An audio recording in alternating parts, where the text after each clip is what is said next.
71ನೇ ಸಹಕಾರಿ ಸಪ್ತಾಹಕ್ಕೆ ಶುಭಾಶಯವನ್ನು ಕೋರುತ್ತಾ, ಅದೇ ರೀತಿಯಲ್ಲಿ ನಮ್ಮ ಈ ಸಂಘವು 1973 ಸೆಪ್ಟೆಂಬರ್ 29ನೇ ತಾರೀಕಿನಂದು ಇದು ಫಸ್ಟಿಗೆ ಸಿಂಡಿಕೇಟ್ ಬ್ಯಾಂಕಿನ ವತಿಯಿಂದ ಇದು ರೈತರ ಸೇವಾ ಸಹಕಾರಿ ಸಂಘ ಅಂತ ಇಲ್ಲಿ ನಾಮಕರಣಗೊಂಡು ಇಲ್ಲಿಂದ ಸ್ಥಾಪಿತಗೊಂಡಿದೆ. ಇದೇ ರೀತಿಯಲ್ಲಿ ಇದು ಸಾಧಾರಣ ಸುಮಾರು ಒಂದು 7-8 ಗ್ರಾಮಗಳನ್ನು ಒಳಗೊಂಡಂತೆ ಇದರಿಂದ ಏನು ವ್ಯವಸ್ಥೆಗಳನ್ನು ಇವರ ಸಿಂಡಿಕೇಟ್ ಬ್ಯಾಂಕಿನ ಮುಖಾಂತರವಾಗಿ ಜನರಿಗೆ ನೀಡ್ತಾ ಇತ್ತು.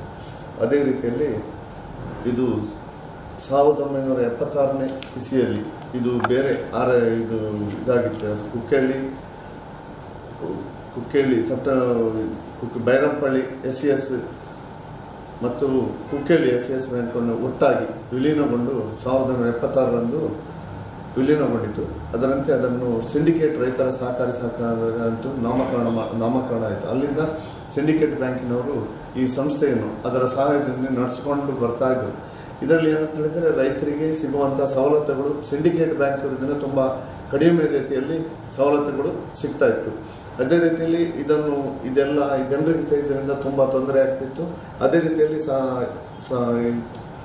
ಈ ಸಂಸ್ಥೆಯನ್ನು 1998ರಲ್ಲಿ ನಮ್ಮ ಮಾನ್ಯ ಸರ್ಕಾರದ ನೇತೃತ್ವದಲ್ಲಿ ಇದನ್ನು ಬೇರೆ ಇವರಿಂದ ಸಿಂಡಿಕೇಟ್ ಬ್ಯಾಂಕಿಂದ ಇದನ್ನು ಹೊರತುಪಡಿಸಿ ಅಲ್ಲಿಂದ ಹೊಸ ಸಂಘ ರಚನೆ ಮಾಡುವರೆ ಸರ್ಕಾರ ಘೋಷಿಸಿ, ಅದೇ ರೀತಿಯಲ್ಲಿ ವಿಶೇಷ ಮಹಾಸಭೆಯನ್ನು ಕರೆದು 1998ರಲ್ಲಿ ಇಲ್ಲಿ ರೈತರ ಸಹಕಾರಿ ಸಂಘ ಅಂತ ಒಂದು ನಾಮಕರಣ ಮಾಡಿಕೊಂಡು ಅಲ್ಲಿನ ಆಡಳಿತ ಮಂಡಳಿಯಲ್ಲಿ ಅಧ್ಯಕ್ಷರಾಗಿದ್ದಂಥ ಅಶೋಕ್ ಕುಮಾರ್ ಶೆಟ್ಟರ ನೇತೃತ್ವದಲ್ಲಿ ಹಾಗೂ ಆಡಳಿತ ನಿರ್ದೇಶಕರಾಗಿ ವರದರಾಜ ಹೆಗ್ಡೆಯವರ ನೇತೃತ್ವದಲ್ಲಿ ಈ ಸಂಘವನ್ನು ನಡೆಸುವರೆ ಚುಕ್ಕಾಣಿಯನ್ನು ಹಿಡಿದುಕೊಂಡಿತ್ತು.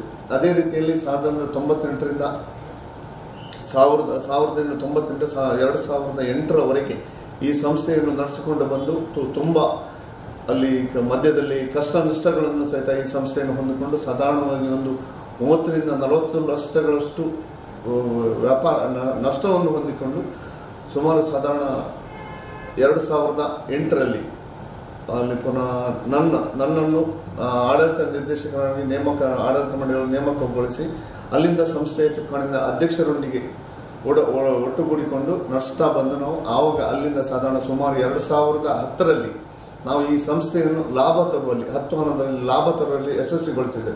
ನಾವು ಸಂಸ್ಥೆಯ ಆಡಳಿತ ನಿರ್ದೇಶಕರು ಮತ್ತು ಸಂಸ್ಥೆಯ ಸಿಬ್ಬಂದಿಗಳು ಒಂದು ಅವಿರತ ಹೋರಾಟ ಅಂತ ಹೇಳ್ಬೋದು. ಅದರಲ್ಲಿ ಅಂತ ಹೇಳಿದರೆ ಅಲ್ಲಿ ಏನಂತ ಹೇಳಿದರೆ ಈ ಹಿಂದೆ ಅಲ್ಲಿ ನಾನು ಚಾರ್ಜ್ ತಗೊಂಡಿಂದ ಹಿಂದೆ ಅಲ್ಲಿ ಎಂತ ಸಾಲ ವಸೂಲಾಗೋದ್ರಲ್ಲಿ ಒಂದು ಮಂದಗತಿಯಲ್ಲಿ ಬರ್ತಿತ್ತು. ಸಾಲ ಬರುವುದು 65% ಹೀಗೆಲ್ಲ ವಸೂಲಾತಿ ಆಗಿದೆ. ಅದರಿಂದ ಸಂಸ್ಥೆ ಲಾಸ್ ಆಗಿತ್ತು. ಅದೇ ರೀತಿಯಲ್ಲಿ ಏನಂತ ಹೇಳಿದ್ರೆ ನಮ್ಮ ಒಟ್ಟಿಗಿದ್ದ ಟೀಮ್ ವರ್ಕ್ ನಾವು ಅಂತ ಹೇಳಿದರೆ ನಾನು ಮತ್ತು ನನ್ನ ಅಧ್ಯಕ್ಷರು ಏನು ಟೀಮ್ ವರ್ಕ್ ಮಾಡಿದ್ದೇವೆ ಅಲ್ಲಿ, ಅದರಿಂದಾಗಿ ಆ ಸಂಸ್ಥೆ ಅಂತ ಹೇಳಿದರೆ ಅಲ್ಲಿಂದ ಏನು ಅಕ್ಯುಮುಲೇಟೆಡ್ ಲಾಸ್ ಇತ್ತಲ್ಲ ಅದನ್ನು ಮೈನಸ್ ಮಾಡಿ ಅಲ್ಲಿಂದ ನಾವು ಜನಗಳಿಗೆ ಅಲ್ಲಿ ಅವರಿಗೆ ಲಾಭ ಇದು ಮೇಲೆ ಡಿವಿಡೆಂಟ್ ಕೊಡುವಂಥ ವ್ಯವಸ್ಥೆಗಳು ಸಹಿತ ಬಂದಿತ್ತು. ಅದೇ ರೀತಿ ಮುಂದೆ ಹೋಗ್ತಾ ಈ ಸಂಸ್ಥೆಯು ದೊಡ್ಡ ಏರುತ್ತಾ ಹೋಯ್ತು. ಇದರ ಏನಂತ ಹೇಳಿದ್ರೆ ಡೆವಲಪ್ಮೆಂಟ್ ಆ ಬಿಸ್ನೆಸ್ ಸಹಿತ ತುಂಬ ಜಾಸ್ತಿ ಆಗ್ತಾ ಹೋಗಿ ಅಲ್ಲಿಂದ ಇದೀಗ ಅಟ್ ಪ್ರೆಸೆಂಟ್ ನಾವೀಗ ಅಲ್ಲಿ ಅಂತ ಹೇಳಿದರೆ ನಾನು ಏನು ಇಲ್ಲಿ ಈ ಚಾರ್ಜ್ ತಗೊಂಡೆ, ಈ ಸಂಸ್ಥೆಯದ್ದು ಚಾರ್ಜ್ ತಗೊಳ್ಳುವಾಗ ಅಲ್ಲಿ ಅಂತ ಹೇಳಿದ್ರೆ ಕೇವಲ ಒಂದು 6 ಕೋಟಿ ಡೆಪಾಸಿಟ್ ಇತ್ತು.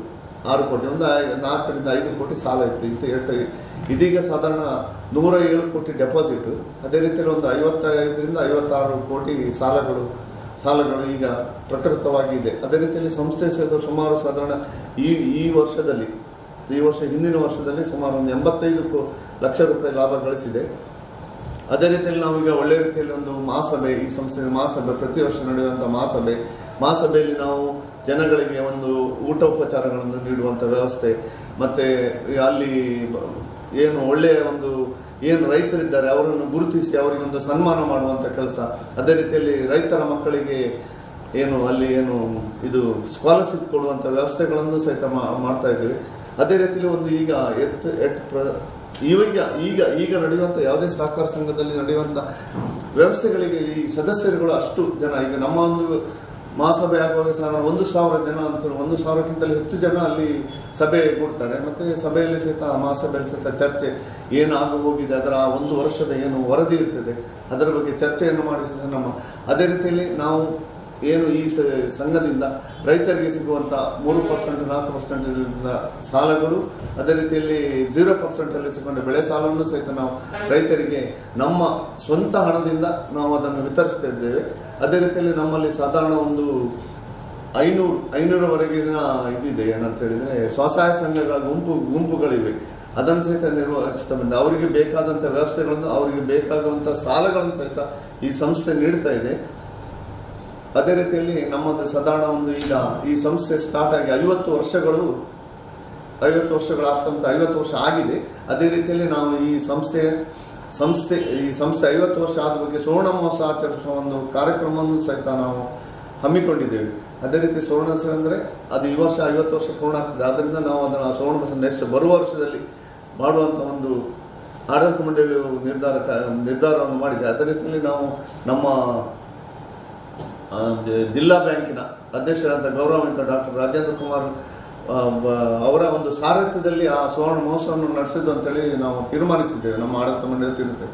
ಅದೇ ರೀತಿಯಲ್ಲಿ ಮತ್ತು ಹಿರಿಯರ ಮಾರ್ಗದರ್ಶನ, ಈಗ ಇತ್ತೀಚೆಗೆ ನಾವು ಇಲ್ಲಿ ಕೆಮ್ಮಣ್ಣು ಮತ್ತು ಮಂದರ್ತಿ ಬ್ಯಾಂಕಿನಲ್ಲಿ 100 ವರ್ಷಗಳ ಆಚರಣೆ ಅವರು ಮಾಡಿದ್ದಾರೆ. ಅವರದ್ದೊಂದು ಮಾರ್ಗದರ್ಶನ ಸಹಿತ ಅವರು 2 ಸೊಸೈಟಿಯಲ್ಲಿ ಅವರ ಮಾರ್ಗದರ್ಶನ ತೆಗೆದುಕೊಂಡು ನಾವು ಮುಂದಿನ ದಿನಗಳಲ್ಲಿ ನಾವು ಈ ಸುವರ್ಣ ಸಂಭ್ರಮವನ್ನು ನಡೆಸ್ತೇವೆ ಅಂತ ಹೇಳಲಿಕ್ಕೆ. ಅದೇ ರೀತಿಯಲ್ಲಿ ನಾವು ಈ ಸಂಘದ ವ್ಯಾಪ್ತಿ, ಈ 10 ಗ್ರಾಮಗಳ ವ್ಯಾಪ್ತಿಯಲ್ಲಿ ಸುವರ್ಣ ಮಹೋತ್ಸವ ಸಲುವಾಗಿ ಯಾರಿಗಾದರೂ ಹುಷಾರಿಲ್ಲದಿದ್ದರೆ ಅವರಿಗೊಂದು ನೆರವು ನೀಡುವಂಥ ಒಂದು ವ್ಯವಸ್ಥೆಯನ್ನು ಸಹಿತ ಆಡಳಿತ ಮಂಡಳಿ ಈಗ ತೀರ್ಮಾನಿಸ್ತಾ ಇದ್ದ ರೀತಿಯಲ್ಲಿ.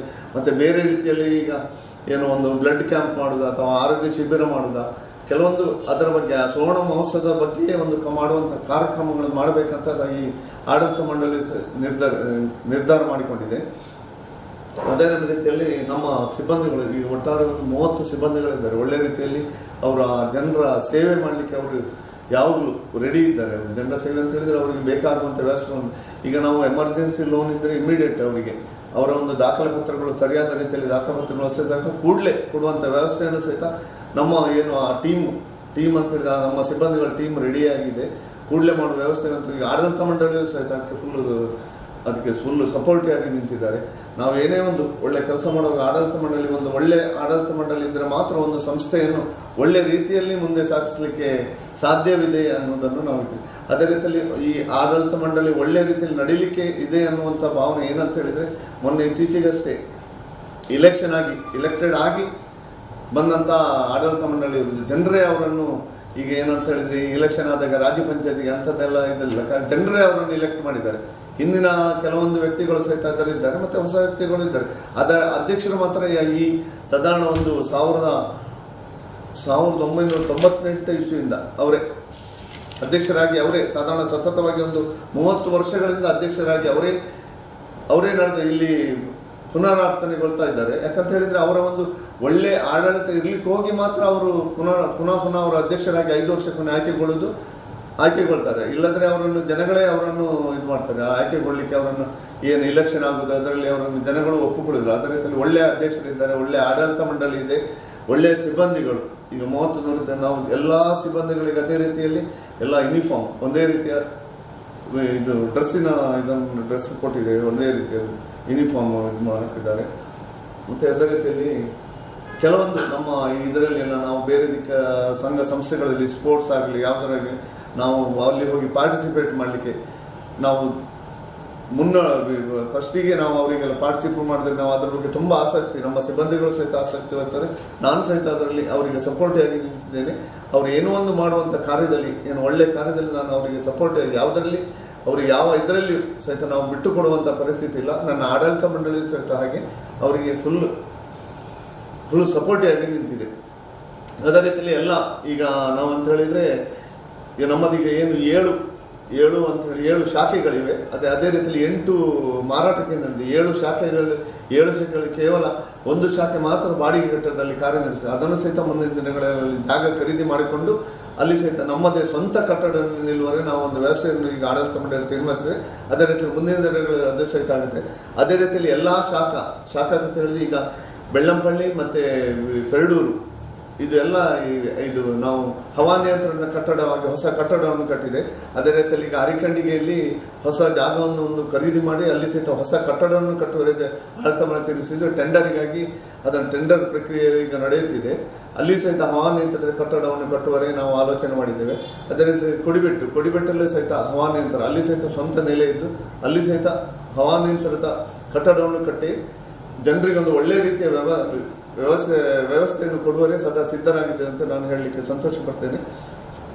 ನೆಕ್ಸ್ಟ್ ಕುಕ್ಕೇಳಿ ಸಹಿತ ಒಂದು 75 ಸೆಂಟ್ಸ್ ಜಾಗ ಅಲ್ಲಿದೆ. ಅಲ್ಲಿ ಸಹಿತ ಒಂದು ಒಳ್ಳೆ ರೀತಿಯ ಕಟ್ಟಡ ಅಂತ ಹೇಳಿದ್ರೆ, ಯಾಕೆ ಅಂತ ಹೇಳಿದ್ರೆ ಇದನ್ನು ಒಳ್ಳೆ ರೀತಿಯ ಕಟ್ಟಡ ಅಂತ ಹೇಳಿ, ದೊಡ್ಡ ಕಟ್ಟಡ ಅಂತ ಹೇಳಿದ್ರೆ, ನಾನು ಬಂದಂತ ಅಲ್ಲಿ ಸೇರಿ ನನ್ನ ಸೇವೆಯನ್ನು ನಾನು ಸ್ಟಾರ್ಟ್ ಮಾಡಿದ್ದು ಕುಕ್ಕೇಳಿ ಬ್ರಾಂಚ್ ಇದ್ದಾಗಿ ನಾನು ಅಲ್ಲಿ ಒಂದು ಒಳ್ಳೆಯ ಒಂದು ಕಟ್ಟಡವನ್ನು ಕಟ್ಟಿ ಮತ್ತು ಒಳ್ಳೆ ರೀತಿಯಲ್ಲಿ ಒಂದು ವ್ಯವಸ್ಥಿತವಾದ ಸುಸಹಿತ ಒಳ್ಳೆ ಎಲ್ಲಿ ಇಲ್ಲದ ಟೈಪಲ್ಲಿ ಒಂದು ಕಟ್ಟಡ ಮಾಡಬೇಕಂತೇಳಿ ನನ್ನದೊಂದು ಆಸೆ ಇದೆ. ಅದೇ ರೀತಿಯಲ್ಲಿ ಅಲ್ಲಿ ಮಾಡಬೇಕಂತೇಳಿ ಇಚ್ಛಿಸಿದ್ದೇನೆ. ಅದೇ ರೀತಿಯಲ್ಲಿ ಅದು ಆಗ್ತದೆ. ಇನ್ನು ಒಂದು ವರ್ಷದಲ್ಲಿ ಏನೋ ಅದರಲ್ಲಿ ಅಲ್ಲಿಯೂ ಕಟ್ಟಡ ಸ್ಥಾಪನೆ ಸ್ಟಾರ್ಟ್ ಆಗ್ತದೆ. ಅಲ್ಲಿ ಸಹಿತ ಅಲ್ಲಿ ಒಳ್ಳೆ ಹಿಂದಿನ ಬ್ರಾಂಚ್ ಮ್ಯಾನೇಜರ್ ಅಂತ ಗುಣಾಕರ್ ಹೆಗ್ಡೆ ಅವರು ಒಳ್ಳೆ ಒಂದು ವ್ಯವಸ್ಥೆಯಲ್ಲಿ ನಮಗೆ ಅಂತ ಹೇಳಿದರೆ ಸಾಗುವಾನಿ ಮರಗಳನ್ನು ಸಾಧಾರಣ ಒಂದು 50ರಿಂದ 100 ಸಾಗುವಾನಿ ಮರಗಳಲ್ಲಿ ಅವರ ಕಾಲದಲ್ಲಿ ಅವರ ಒಂದು ಪಿರಿಯಡ್ನಲ್ಲಿ ಅಲ್ಲಿ ನೆಟ್ಟಿದ್ದಾರೆ. ಅದು ಈಗ ಒಳ್ಳೆ ಒಂದು 10-20 ಲಕ್ಷದವರೆಗೆ ಅದಕ್ಕೆ ಬೆಲೆ ಬಾಳುವಂಥ ಇದಕ್ಕೆ ಬಂದಿದೆ ಅದು ಈಗ.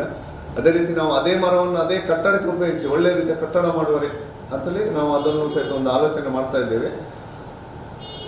ಅದೇ ರೀತಿಯಲ್ಲಿ 7 ಸೇಲ್ಸ್ ಸೆಂಟರ್ಗಳಲ್ಲಿ ಎಲ್ಲ ಕಂಪ್ಯೂಟರೈಸ್ಡ್, ಅದನ್ನು ಸಹಿತ 7 ಇದು ಆಹಾರ ಪಡಿತರ ವಿತರಣೆ 8 ಸೆಂಟರ್ಗಳ ಆಹಾರ ಪಡಿತರ ವಿತರಣೆ ಮಾಡುವಂಥ ವ್ಯವಸ್ಥೆಗಳನ್ನು ಒಳ್ಳೆ ರೀತಿಯಲ್ಲಿ ಜನರಿಗೆ ಒಳ್ಳೆ ಏನು ತೊಂದರೆ ಆಗದ ರೀತಿಯಲ್ಲಿ ವಿತರಣೆ ಮಾಡುವರೆ ವ್ಯವಸ್ಥೆಯನ್ನು ಸಹಿತ ನಾವು ಮಾಡಿದ್ದೇವೆ. ಅದೇ ರೀತಿಯಲ್ಲಿ ಹಿರೇಡ್ಕ ಶಾಖೆಯಲ್ಲಿ ಈಗ ಒಂದು ಇದೆ ಅಂತ ಹೇಳಿದರೆ ನಮ್ಮದೀಗ ಬ್ರಾಂಚ್ ಮತ್ತು ಇದು ಕೇಂದ್ರ ಕಚೇರಿ ಒಟ್ಟಿಗೆ ಇದೆ. ಅದನ್ನೀಗ ಸಪರೇಟ್ ಮಾಡಿದ್ರೆ ನಾವು ಒಂದು ಹೊಸ ಇದು ಪ್ರಧಾನ ಕಚೇರಿ ಮಾಡುವಂಥ ನಮ್ಮ ಇಲ್ಲೇ ಸಮೀಪದಲ್ಲಿ ನಮ್ಮ ಒಂದು ಸ್ವಂತ ನೆಲೆ ಇದೆ. ಅದರಲ್ಲಿ 40 ಸೆಂಟ್ಸ್ ಜಾಗ ಇದೆ. ಅದರಲ್ಲಿ ಪ್ರಧಾನ ಕಚೇರಿ ಮಾಡುವಂಥ ಒಂದು ಉದ್ದೇಶವನ್ನು ಇಟ್ಟುಕೊಂಡಿದ್ದಾರೆ. ಆಡಳಿತ ಮಂಡಳಿ ಸಹಿತ ಇದರ ಬಗ್ಗೆ ಆಲೋಚನೆ ಮಾಡ್ತಿದ್ದಾರೆ. ಅದರಲ್ಲಿ ಒಂದು ಕಟ್ಟಡ ಕಟ್ಟಿ ಸಪರೇಟ್ ಆಗಿ ಒಂದು ಒಳ್ಳೆಯ ರೀತಿಯ ಸುಸಜ್ಜಿತವಾದ ಪ್ರಧಾನ ಕಚೇರಿಯನ್ನು ಸಹಿತ ಮಾಡಬೇಕನ್ನೋ ನಮ್ಮ ಆಸೆ ಇದೆ. ಅದು ಸಹಿತ ಇನ್ನು ಒಂದು 2 ವರ್ಷದಲ್ಲಿ ಅದು ಸಹಿತ ನೆರವೇರುತ್ತದೆ. ಅದೇ ರೀತಿಯಲ್ಲಿ ಇಲ್ಲಿ ಈ ಕಟ್ಟಡದಲ್ಲಿ ಇರೋದಲ್ಲಿ ಸಹಿತ ನಮಗೆ ಈಗ ಇದರಲ್ಲಿ ಸಹಿತ ಉತ್ಪತ್ತಿ ಬರ್ತಾ ಇದೆ. ಬಾಡಿಗೆಗೆ ಕೆಲವೊಂದು ಕಟ್ಟಡಗಳನ್ನು ಕೊಟ್ಟಿದ್ದೇವೆ. ಅದರಲ್ಲಿ ಸಹಿತ ಈ ಸಂಸ್ಥೆಗೆ ಉತ್ಪತ್ತಿಯು ಬರ್ತಾ ಇದೆ. ಅದೇ ರೀತಿ ಇದರಲ್ಲೆಲ್ಲ ನಮ್ಗೆ ಈಗ ಏನಂತ ಹೇಳಿದ್ರೆ ನಮ್ಮದೇನು ಒಂದು ಸಾಧಾರಣ ಒಂದು 2600 ಮೆಂಬರ್ನವರು ಅಂದರೆ ಕಾಯಂ ಎ ಕ್ಲಾಸಿನ ಸದಸ್ಯರಿದ್ದಾರೆ. ಅದೇ ರೀತಿಯಲ್ಲಿ ಬೇರೆ ಬೇರೆ ಸದಸ್ಯರು ನಮ್ಮ ಸಂಸ್ಥೆಯಲ್ಲಿ ನಮ್ಮ ಮೇಲೆ ನಮ್ಮ ಸಿಬ್ಬಂದಿಗಳ ಮೇಲೆ ನಂಬಿಕೆ ಇಟ್ಟು ವ್ಯವಹಾರ ಮಾಡ್ತೇನೆ. ಅವರಿಗೂ ಸಹಿತ ನಾನು ಈ ಸಂದರ್ಭದಲ್ಲಿ ಅವರಿಗೆ ಸಹಿತ ಧನ್ಯವಾದವನ್ನು ಸಹಿತ ಹೇಳ್ತೇನೆ. ಅದೇ ರೀತಿಯಲ್ಲಿ ಪುನಃ ನಾನು ಈ 71ನೇ ಸಹಕಾರಿ ಸಂಸ್ಥೆಗೆ ಶುಭಾಶಯಗಳನ್ನು ಕೋರ್ತಾ ಇದ್ದೇನೆ. ಎಲ್ರಿಗೂ ನಮಸ್ಕಾರ. ನನ್ನ ಹೆಸರು ರೋಹಿತ್ ಶೆಟ್ಟಿ ಅಂತ, ರೈತರ ಸಹಕಾರಿ ಸಂಘ ಹಿರಿಯಡ್ಕ ಇದರಲ್ಲಿ ಸಿಬ್ಬಂದಿಯಾಗಿ ಸೇವೆಯನ್ನು ಸಲ್ಲಿಸ್ತಾ ಇದ್ದೇನೆ. ನನ್ನ ಎಲ್ಲ ಸಹಕಾರಿ ಮಿತ್ರರಿಗೆ 71ನೇ ವರ್ಷದ ಸಹಕಾರಿ ಸಪ್ತಾಹದ ಶುಭಾಶಯಗಳು. ನಮ್ಮ ಸಂಸ್ಥೆ 1976-77ರಲ್ಲಿ ಆರಂಭವಾಗಿ ಇದೀಗ 24-25ನೇ ಸಾಲಿನಲ್ಲಿ 50ನೇ ವರ್ಷವನ್ನು ಸಂಭ್ರಮಿಸ್ತಾ ಇದ್ದೇವೆ. ಅಂದರೆ ಗೋಲ್ಡನ್ ಜೂಬ್ಲಿಯನ್ನು ಈ ವರ್ಷ ನಾವು ಆಚರಿಸ್ತಾ ಇದ್ದೇವೆ. ನಮ್ಮ ಸಹಕಾರಿ ಸಂಸ್ಥೆ ಸತತವಾಗಿ ಲಾಭವನ್ನು ಗಳಿಸ್ತಾ ಈ ವರ್ಷ ಸಹ ಸುಮಾರು 85 ಲಕ್ಷ ಲಾಭವನ್ನು ಗಳಿಸಿದೆ. ನಾವು ಸುಮಾರು 8 ಶಾಖೆಯನ್ನು ಹೊಂದಿದ್ದೇವೆ. ಇದರಲ್ಲಿ 8 ನ್ಯಾಯಬೆಲೆ ಅಂಗಡಿಯನ್ನು ಕೂಡ ತೆಗೆದಿದ್ದೇವೆ. ಇದರಲ್ಲಿ ಜನರಿಗೆ ಪಡಿತರವನ್ನು ವಿತರಿಸ್ತಾ ಜನರ ಸೇವೆಯನ್ನು ಈ ಮೂಲಕ ಮಾಡ್ತಿದ್ದೇವೆ. ಹಾಗೆಯೇ ನಮ್ಮ ಗೋಲ್ಡನ್ ಜೂಬ್ಲಿ ಅಂದರೆ ಈ 50ನೇ ವರ್ಷದ ಸಂದರ್ಭದಲ್ಲಿ ಕೆಲವೊಂದು ಅನಾರೋಗ್ಯ ಪೀಡಿತರಿಗೆ ನಾವೊಂದು ಸಹಾಯವನ್ನು ಮಾಡುವಂಥ ಒಂದು ಕೂಡ ವ್ಯವಸ್ಥೆಯನ್ನು ಕೂಡ ಈ ವರ್ಷ ಮಾಡಿದ್ದೇವೆ. ಇನ್ನು ಸಂಘ ಸುಮಾರು 446 ಕೋಟಿ ರೂಪಾಯಿ ವಾರ್ಷಿಕ ವ್ಯವಹಾರವನ್ನು ನಡೆಸ್ತಾ ಇದೆ. ಉತ್ತಮವಾದ ಆಡಳಿತ ಮಂಡಳಿಯನ್ನು ಕೂಡ ನಾವು ಹೊಂದಿದ್ದೇವೆ. ಯಾವುದೇ ರೀತಿಯ ಸಾಲದ ವ್ಯವಹಾರದಲ್ಲಿ ಅಥವಾ ರಿಕವರಿ ವಿಷಯದಲ್ಲಿ ಕೂಡ ಉತ್ತಮ ಸಾಧನೆಯನ್ನು ಮಾಡಿದ್ದೇವೆ. ನಾವು ಪ್ರತಿ ವರ್ಷ ದಕ್ಷಿಣ ಕನ್ನಡ ಜಿಲ್ಲಾ ಕೇಂದ್ರ ಸಹಕಾರಿ ಬ್ಯಾಂಕಿನಿಂದ ಸಿಗುವಂಥ ಪ್ರಶಸ್ತಿಯನ್ನು ಪ್ರತಿ ವರ್ಷ ಕೂಡ ಕಳಿಸ್ತಾ ಇದ್ದೇವೆ. ವಿಧದ ಆಡಿಟ್ ರಿಪೋರ್ಟನ್ನು ಕೂಡ ಕ್ಲಾರಿಫಿಕೇಷನ್ ಪಡೆದಿದ್ದೇವೆ. ಹಾಗೆಯೇ ಜನಗಳಿಗೆ ಅಂದರೆ ಎಸ್ಪೆಷಲಿ ರೈತರಿಗೆ ಒಂದು ಕೃಷಿ ಸಾಲವನ್ನು ಆದಷ್ಟು ಬೇಗ ಅವರ ಏನು ರಿಕ್ವೈರ್ಮೆಂಟ್ ಇರ್ತದೆ ಆ ಬೆಳೆಗೆ ಅನುಗುಣವಾಗಿ ಆದಷ್ಟು ಬೇಗ ನಾವು ಕೊಟ್ಟು ಅವರಿಗೆ ಅಗ್ರಿಕಲ್ಚರಲ್ಲಿ ಇದು ಮಾಡಲಿಕ್ಕೋಸ್ಕರ ಸಹಾಯವನ್ನು ಮಾಡ್ತಿದ್ದೇವೆ. ಹಾಗೆ ಇತರ ಸಾಲ ವ್ಯವಸ್ಥೆಯನ್ನು ಕೂಡ ನಾವು ಹೊಂದಿದ್ದೇವೆ. ವರ್ಷವು ರೈತರಿಗೆ ನಮ್ಮ ಸದಸ್ಯರಿಗೆ ಪ್ರತಿ ವರ್ಷ 11% ಡಿವಿಡೆಂಡನ್ನು ಕೂಡ ನೀಡ್ತಾ ಇದ್ದೇವೆ. ಸದಸ್ಯರು ವಿಶ್ವಾಸವನ್ನಿಟ್ಟು ಸುಮಾರು 248 ಕೋಟಿಗೆ ಮುಗಿ ಠೇವಣಿಯನ್ನು ಸಂಗ್ರಹಿಸಿದ್ದೇವೆ. ಹಾಗೆ ಸದಸ್ಯರಿಗೆ 210 ಕೋಟಿ ಹೊರವಾಕಿ ಸಾಲವನ್ನು ನೀಡಿ ಸುಮಾರು 40 ಕೋಟಿ ಅಷ್ಟನ್ನು ನಾವು ನಿಧಿಗಳಾಗಿ ಸುಮಾರು 90 ಕೋಟಿಗೂ ಮಿಕ್ಕಿ ವಿವಿಧ ಸಂಘ ಸಂಸ್ಥೆಗಳಲ್ಲಿ ಹೂಡಿಕೆಯಾಗಿ ಇಟ್ಟುಕೊಂಡಿದ್ದೇವೆ. ನಮ್ಮ ಸಂಘವು ಅನುಭವಿ ಆಡಳಿತ ಮಂಡಳಿಯೊಂದಿಗೆ ಗೌರವಾನ್ವಿತ ಅಧ್ಯಕ್ಷರ ಒಂದು ಅಧ್ಯಕ್ಷತೆಯಲ್ಲಿ ಈ ಸಂಘವು ಮುನ್ನಡೆದುಕೊಂಡು ಬರ್ತಾ ಇದೆ. ನಮ್ಮ ಸಂಘವು ಈ ರೈತ ಕೂಟ ಸ್ವಸಹಾಯ ಸಂಘಗಳನ್ನ ಮಾಡಿ ಸಂಘಗಳಿಗೆ ಪ್ರೋತ್ಸಾಹ, ರೈತ ಕೂಟಗಳಿಗೆ ತರಬೇತಿ, ಮಾಸಿಕ ಸಭೆ, ಹಾಗೆ ನಮ್ಮ ಕಾರ್ಯವ್ಯಾಪ್ತಿಯ ವಿದ್ಯಾರ್ಥಿಗಳಿಗೆ ಪ್ರತಿಭಾ ಪುರಸ್ಕಾರ, ಹಾಲು ಉತ್ಪಾದಕರಿಗೆ ಪ್ರೋತ್ಸಾಹ, ಇನ್ನಿತರ ಹಲವಾರು ಕಾರ್ಯಕ್ರಮಗಳನ್ನು, ಹಾಗೆ ಕಾರ್ಯವ್ಯಾಪ್ತಿಯಲ್ಲಿರುವಂತಹ ಪ್ರಾಥಮಿಕ ಸರ್ಕಾರಿ ಶಾಲೆಗಳಿಗೆ ಗೌರವಧನ ವಿತರಣೆ ಇತ್ಯಾದಿ ಕಾರ್ಯಕ್ರಮಗಳನ್ನು ಹಮ್ಮಿಕೊಂಡು ಈ ದಿನ ನಾವು ನಮ್ಮ ಸಂಘದ ಗೌರವಾನ್ವಿತ ಅಧ್ಯಕ್ಷರಿಗೆ ನಮ್ಮ ಸಂಘದ ಸದಸ್ಯರ ಆಶೀರ್ವಾದದ ಮೇರೆಗೆ ಈ ದಿನ ಕರ್ನಾಟಕ ರಾಜ್ಯ ಸಹಕಾರ ಕೊಡ ಮಾಡಿದ ಸಹಕಾರ ರತ್ನ ಪ್ರಶಸ್ತಿ ಅವರು ಪಡೆದುಕೊಂಡಿದ್ದಾರೆ. ಅದನ್ನ ಅವರು ಬಾಗಲಕೋಟೆಯಲ್ಲಿ ನಡೆಯುವ ಈ ದಿನ ಸಹಕಾರ ಸಪ್ತಾಹದಲ್ಲಿ ಮಾನ್ಯ ಮುಖ್ಯಮಂತ್ರಿಗಳಿಂದ ಅದನ್ನ ಸ್ವೀಕರಿಸುವ ಈ ಸಂದರ್ಭದಲ್ಲಿ ಅವರ ಅನುಪಸ್ಥಿತಿಯಲ್ಲಿ ಈ ಕಾರ್ಯಕ್ರಮವನ್ನ ನಾವು ನಡೆಸಿದ್ದೇವೆ. ಬೈಂದೂರು ಕ್ಷೇತ್ರದ ಈ ಕಾರ್ಯಕ್ರಮವನ್ನ ಬಹುಶಃ ನಮ್ಮ ಒಪ್ಪಂದ KRSSನ ಕಮತಕೋಣೆ ರೈತರ ಸೇವಾ ಸಹಕಾರಿ ಸಂಘ ಅದರ ನೇತೃತ್ವದಲ್ಲಿ ನಮ್ಮ ಕ್ಷೇತ್ರದ ಕಾರ್ಯಕ್ರಮ ಆಯೋಜನೆ ಆಗ್ತಾ ಇದೆ. ಒಂದು ಒಳ್ಳೆ ಕಾರ್ಯಕ್ರಮ, ಅರ್ಥಪೂರ್ಣ ಕಾರ್ಯಕ್ರಮ. ಕೋಪರೇಟಿವ್ ಅಂತಲೇ ಹೇಳುವುದು ನಾವು ಹಿಂದೆಲ್ಲ ಕೇಳ್ತಿದ್ದೆವು, ಏನೋ ಸಾಲ ಸೂಲ ಮಾಡ್ಕೊಂಡು ಏನೋ ಬದುಕಿದೆ ಅಂತೇಳಿ ಹೇಳಿ. ಸಾಲ ಅನ್ನೋದು ಸ್ಥೂಲವಾಗಿ ಇರ್ತಿತ್ತದು, ಯಾರೋ ಪ್ರೈವೇಟ್, ಕೈಗಡ, ಬಡ್ಡಿ ಹೀಗೆಲ್ಲ. ಅದನ್ನು ತಪ್ಪಿಸುವಂತ ಒಂದು ವ್ಯವಸ್ಥೆಯಾಗಿ ಆರಂಭ ಆದದ್ದು ಊರಿನವರೇ ಸೇರ್ಕೊಂಡು ಮಾಡಿದಂಥದ್ದು ಕೋಪರೇಟಿವ್ ಅಂತ ಇತ್ತು, ಸಹಕಾರಿ ಸಂಸ್ಥೆ ಅಂತ ಇತ್ತು. ಇವತ್ತು ಬ್ಯಾಂಕಿಂಗ್ ಸೆಕ್ಟರ್ ದೊಡ್ಡದಾಗಿ ಬೆಳೆದಾಗ, ನಿಯಮಗಳು ಬಿಗಿಯಾದಾಗ, ಬ್ಯಾಂಕಿಂಗ್ ಕೆಪಾಸಿಟಿ ಹೆಚ್ಚಾದಾಗ ಸೊಸೈಟಿ ಇಲ್ಲ ಅಂತ ಆಯ್ತಿದ್ದಿತ್ತು. ಆದರೂ ಇವತ್ತು ಆಗಲಿಲ್ಲ. ಇವತ್ತಿಗೂ ಕೋಪರೇಟಿವ್ ಕೆಪಾಸಿಟಿ ಅಂತಿದೆ. ಯಾಕೆ ಕೇಳಿದ್ರೆ ಕೊನೆಗೂ ಸಹಕಾರಿ ಕ್ಷೇತ್ರ ನಡೀತಾ ಇರುವುದು ಸಹಕಾರ ಮತ್ತು ನಂಬಿಕೆ ಮೇಲೆ. ನಿಮಗೆ ಬ್ಯಾಂಕ್ ಅನ್ನುವುದು ಪೇಪರ್ ಸ್ಟ್ರಿಕ್ಟ್ ಬಿಗಿ ಕಾನೂನು ಅಂತಾದ್ರೆ, ಇವತ್ತಿಗೂ ಸಹಕಾರ ಸಂಸ್ಥೆ ನಡೀತಾ ಇರೋದು ಒಂದು ಸಹಕಾರದ ಮೇಲೆ, ಒಬ್ಬ ರೈತ ಮತ್ತೊಂದಷ್ಟು ಜನರಿಗೆ ಸಹಕಾರ ಆಗುವ ನೆಲೆಯಲ್ಲಿ ನಡೀತಿದೆ. ಹಾಗಾಗಿ ಇವತ್ತಿಗೂ ಸೊಸೈಟಿ ಅನ್ನುವಂಥದ್ದು ಇದೆ. ನನಗೊಂದು ಉದಾಹರಣೆ ಸಿಕ್ಕಿದ್ದು, ಒಂದೇ ಪ್ರಾಪರ್ಟಿನ ಕೋಪರೇಟಿವ್ ಸೊಸೈಟಿ ಮತ್ತೆ ಬ್ಯಾಂಕಿನರು ಇಬ್ರು ಸೀಸ್ ಮಾಡ್ರೆ ಏನಾಗ್ತದೆ ಅಂತೇಳಿ ಸುಮ್ಮನೆ ಒಂದು ಪ್ರಶ್ನೆ ಬಂತು. ಗೌರ್ಮೆಂಟ್ ಕಾನೂನು ಹೇಗಿದೆ ಕೇಳಿದ್ರೆ, ಕೋಪರೇಟಿವ್ನರಿಗೆ ಫಸ್ಟ್ ತೀರ್ಸ್ಕೊಳ್ತು. ಕರೆಕ್ಟ್ ಅಲ್ಲ ಬೇಕಾದ್ರೆ? ಫಸ್ಟ್ ಕೋಪರೇಟಿವ್ ಎಷ್ಟು ಸಾಲ ಇದೆ ಅಷ್ಟು ಕಿತ್ಕೊಂಡು, ನೀವು ಸಾಲದ ಏನಾದ್ರು ಸಮಸ್ಯೆ ಅಂತ ನಾಲೆಜ್ ಇದ್ರೆ ನನ್ನ ಹತ್ರನೇ ಜಾಸ್ತಿ ಇರೋದು, ಹಾಗಾಗಿ ನಾನು ಹೇಳಿದ್ದು. ಸೊ ಕೋಪರೇಟಿವ್ಗೆ ಫಸ್ಟ್ ತೀರಿಸಿ ಬ್ಯಾಂಕಿಗೆ, ಅದು ಕಮ್ಮಿ ಆಗ್ತಾ ಹೆಚ್ಚಾಗ್ತಾ ಗೊತ್ತಿಲ್ಲ. ಸಹಕಾರಿ ಸಂಸ್ಥೆ ತೊಂದರೆ ಆಗ್ಬೇಕಾಗ ಇಷ್ಟು ಬಿಗಿ ಕಾನೂನು ಅನ್ನುವಂಥದ್ದು ದೇಶದಲ್ಲಿ ಇದೆ. ಇವತ್ತಿನ ಸಹಕಾರಿ ಸಂಸ್ಥೆ ವ್ಯವಸ್ಥೆಯಲ್ಲಿ ಬಡವರಿಗೆ ಮತ್ತು ಬಲ್ಲಿದರಿಗೆ ಎರಡಕ್ಕೂ ಇನ್ವೆಸ್ಟ್ಮೆಂಟ್ ಫಂಡಿಂಗ್ ನಡೀತಾ ಇದೆ. ಆದ್ರೆ ಎಲ್ಲಿಯೋ ಒಂದ್ ಕಡೆ ಅದರ ಕಾಳಜಿ ಅನ್ನುವಂಥದ್ದು ಬಡವರ ಮೇಲೆ ಮತ್ತು ಬಲ್ಲಿದರ ಮೇಲೆ ಒಂದೇ ಟೈಪ್ ಇರುವಂತ ಸ್ವಲ್ಪ ಸಮಸ್ಯೆ ಆಗಬಹುದು. ಅಧ್ಯಕ್ಷರಾದ ಪ್ರಕಾಶ್ ಚಂದ್ರ ಶೆಟ್ಟಿ ಅವರು ಕಳೆದ ಅನೇಕ ವರ್ಷಗಳಿಂದ ಸಹಕಾರಿ ಕ್ಷೇತ್ರದಲ್ಲಿ ತನ್ನನ್ನು ತಾನು ತೊಡಗಿಸಿಕೊಂಡು ಈ ಸಂಸ್ಥೆಯನ್ನು ಉತ್ತಮ ರೀತಿಯಲ್ಲಿ ಮುನ್ನಡೆಸುವರೆ, ಅಭಿವೃದ್ಧಿಪಡಿಸುವರೆ, ಪ್ರಗತಿ ಹೊಂದುವುದರೆ ಸಾಕಷ್ಟು ಪ್ರಾಮಾಣಿಕ ಪ್ರಯತ್ನ ಮಾಡಿದ ಒಬ್ಬ ಸಹಕಾರಿ ಇವತ್ತು ಕರ್ನಾಟಕ ಸರ್ಕಾರದ ಸಹಕಾರ ಇಲಾಖೆ ನೀಡುವಂತಹ ಶ್ರೇಷ್ಠವಾದ ಒಂದು ಪ್ರಶಸ್ತಿ ಸಹಕಾರ ರತ್ನ ಪ್ರಶಸ್ತಿಯನ್ನು ಈ ದಿನ ಈಗಾಗಲೇ ಬಾಗಲಕೋಟೆ ಉಪ್ಪಿನಕೋಟೆಯಲ್ಲಿ ಅವರು ಸಹಕಾರ ರತ್ನ ಪ್ರಶಸ್ತಿಯನ್ನು ಪಡ್ಕೊಂಡಿದ್ದಾರೆ. ಅವರಿಗೆ ಇಡೀ ಉಡುಪಿ ಜಿಲ್ಲೆಯ ಸಹಕಾರಿಗಳ ಪರವಾಗಿ ನಾನು ವಿಶೇಷವಾದ ಅಭಿನಂದನೆಯನ್ನು ಅವರ ಅನುಪಸ್ಥಿತಿಯಲ್ಲಿ ಹೇಳ್ತಿದ್ದೀನಿ. ಯಾಕಂದ್ರೆ ಇವತ್ತಿನ ಕಾರ್ಯಕ್ರಮದ ಸಭಾಧ್ಯಕ್ಷತೆ ಅವರು ವಹಿಸ್ಕೊಳ್ಬೇಕಿತ್ತು. ಆದರೆ ಅವರಿಗೆ ಸಹಕಾರ ರತ್ನ ಪ್ರಶಸ್ತಿ ಬರುವಂಥ ವಿಚಾರ ಅವರಿಗೆ ಗೊತ್ತಿರಲಿಲ್ಲ. ಆದರೆ ಉಪಾಧ್ಯಕ್ಷರು ಗೌರವಾನ್ವಿತರಾದ ಈಶ್ವರವರು ಇವತ್ತಿನ ಈ ಸಂಸ್ಥೆಯ ಸಹಕಾರ ಸಪ್ತಾಹದ 4ನೇ ದಿನದ ಕಾರ್ಯಕ್ರಮದ ಸಭಾಧ್ಯಕ್ಷತೆ ವಹಿಸಿದ್ದಾರೆ.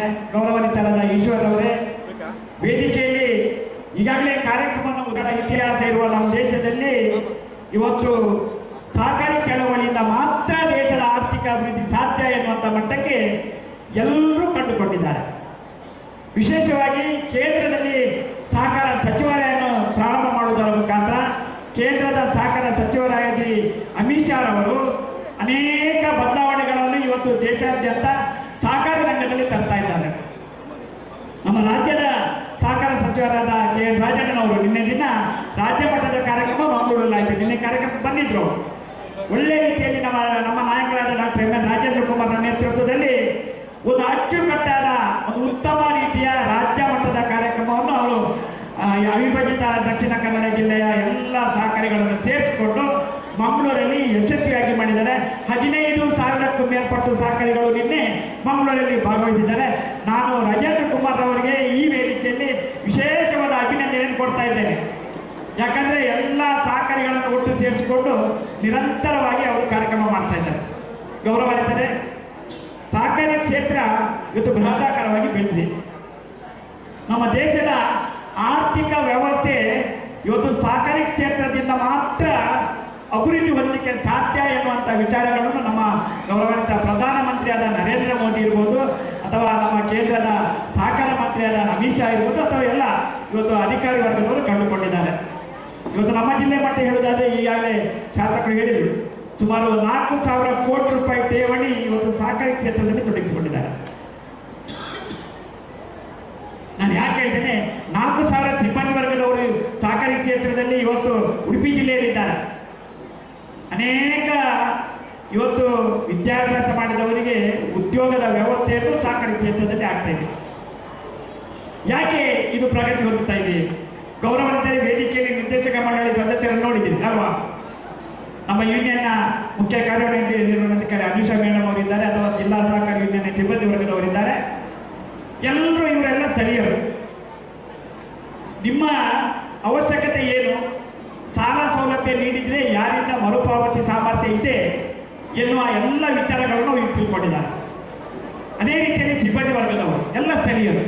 ಅವರಿಗೆ ಗೊತ್ತಿದೆ ಯಾವ ವ್ಯಕ್ತಿಗಳಿಗೆ ಇವತ್ತು ಅವರಿಂದ ಠೇವಣಿಯನ್ನು ಪಡ್ಕೊಳ್ಬೋದು, ಯಾರಿಗೆ ಸಾಲ ನೀಡ್ಬೋದು, ಅವರ ಮರುಪಾವತಿ ಸಾಮರ್ಥ್ಯ ಏನು, ಇದೆಲ್ಲವನ್ನು ತಿಳ್ಕೊಂಡ ವ್ಯಕ್ತಿಗಳು ಇವತ್ತು ಸಹಕಾರಿ ಸಂಸ್ಥೆಯ ಆರ್ಥಿಕ ವ್ಯವಹಾರ ಮಾಡೋದ್ರಲ್ಲಿ ತಮ್ಮನ್ನು ತೊಡಗಿಸಿಕೊಂಡಿದ್ದಾರೆ. ಎಂತ ಮಾಡೋದು? ಎಲ್ಲಿಂದ ಬದಲಾವಣೆ ಆಯ್ಕೊಂಡು ಹ್ಯಾಂಗ್ ಬದಲಾವಣೆ ಆಯಿತು, ಎಲ್ಲಿಂದ ಬದಲಾವಣೆ ಬೇಕು ಅಂತೇಳಿ ದೊಡ್ಡ ಪ್ರಶ್ನೆ ಮೂಡುತ್ತೆ ಎಲ್ಲರಿಗೆ. ಒಂದ್ಸಲ ಹೆಂಡತಿ ಕೇಳಲ್ಲ ಅವ್ರ ಗಂಡ ಹತ್ರ, ರೀ ಒಂದು ಪ್ರಶ್ನೆ ಕೇಳಿ ನಿಮ್ಮ ಹತ್ರ. ಎಂತ? ಅಲ್ಲ ನೀವು ಬೇಜಾರು ಮಾಡ್ಕೊಂತಿಲ್ಲ. ಇಲ್ಲ ಮಾರೈತಿ, ನೀವು ಕೇಳಿದ ಪ್ರಶ್ನೆ ಕೇಳಿ ಅಂತ ಹೇಳಿ ಅವಳು ಪುನಃ ಕೇಳಲ್ಲ. ಅಲ್ಲ ನಾನು ಪ್ರಶ್ನೆ ಕೇಳಿದ್ಮೇಲೆ ನೀವು ಬೇಜಾರು ಮಾಡ್ಕೊಂಗಿಲ್ಲ. ಇಲ್ಲ ಮಾರೈತಿ, ನೀವು ಕೇಳು. ಯಾವತ್ತು ನಿನ್ನ ಮದುವೆ ಆದ್ರೂ ನಾವತ್ತು ಬೇಜಾರು ನರನೇ ಕಟ್ ಮಾಡ್ಕೊಂಡಿದ್ದೆ, ನೀವು ಕೇಳು ಅಂತ ಹೇಳ. ಅಲ್ಲ ಮರೆ, ಒಂದು ವೇಳೆ ನಾನು ಸತ್ತು ಹೋದರೆ ನೀವೆಂತ ಮಾಡ್ತೀರಿ ಅಂತ ಕೇಳಿಲ್ಲ ಅವ್ರ ಗಂಡ. ಅವೇ ನಮ್ಮ ಶಾಂತಪ್ಪ ಹಂಗೆಲ್ಲ ಹೇಳು ಕಾಡ ಮಾರೈತಿ. ಅಲ್ಲ ಮಾರಾಯ, ಇಟ್ಕೊಳ್ಳಿ, ನಾನು ಒಂದು ಒಳ್ಳೆ ಸತ್ತು ಹೋದರೆ ನೀವು ಎಂತ ಮಾಡ್ತೀರಿ ಅಂತ ಹೇಳಿ ಅಂತ ಹೇಳಿ. ಆಗ ಗಂಡ ಹೇಳಮ್ರ, ಶಾಂತಪ್ಪಾಪಂ, ಒಂದು ವೇಳೆ ಹಂಗಾರೆ ನಾನೊಂದು ದೊಡ್ಡ ಸಮಾಧಿ ಕಟ್ತೆ, ದೊಡ್ಡ ಸಮಾಧಿ ಕಟ್ಟಿ ಅಲ್ಲಿ ದಿನ ಒಂದೊಂದು ನಿನ್ನ ಸಮಾಧಿಗೆ ಗುಲಾಬಿ ಹೂ ಇಟ್ಟೆ ಹೇಳಿ ನಮ್ಗೆ. ಅಷ್ಟೊತ್ತಿಗೆ ಅವಳು ಹೇಳಮ್ರ, ಅಲ್ಲ ಮಾರಾಯರೆ, ಇಪ್ಪತ್ತಿಗೆ ಒಂದು ದಿವಸ ಒಂದು ಗುಲಾಬಿ ತಂದು ಕೊಡಲಿಲ್ಲ, ಸತ್ತ ಮೇಲದಿ ಅಂತ ಕೇಳ್ತೀವಿ ಮಾರ್ರೆ ಅಂತೇಳಿ. ನಾವು ಹೆಂಗೆ ಯೋಚನೆ ಮಾಡೋದಂತ ಹೇಳಿದ್ರೆ, ಇಪ್ಪತ್ತಿಗೆಲ್ಲ ಯೋಚನೆ ಮಾಡೋದು ಗೊತ್ತಿಲ್ಲ, ಆದ್ಮೇಲೆ ನಾವು ಯೋಚನೆ ಮಾಡ್ತಾ ಹೋದ್ವಿ. ನಾವು ಒಪ್ಪತ್ತಿಗೆ ಯಶವಂತ್ ಅವರು ಭಾಳ ಒಳ್ಳೆ ಹಾಡನ್ನು ಹಾಡ್ತಾ ಇದ್ರು. ಒಳ್ಳೆ ಹಾಡೋದು, ಸ್ನೇಹ ಅತಿ ಮಧುರ ಅನುರಾಗ.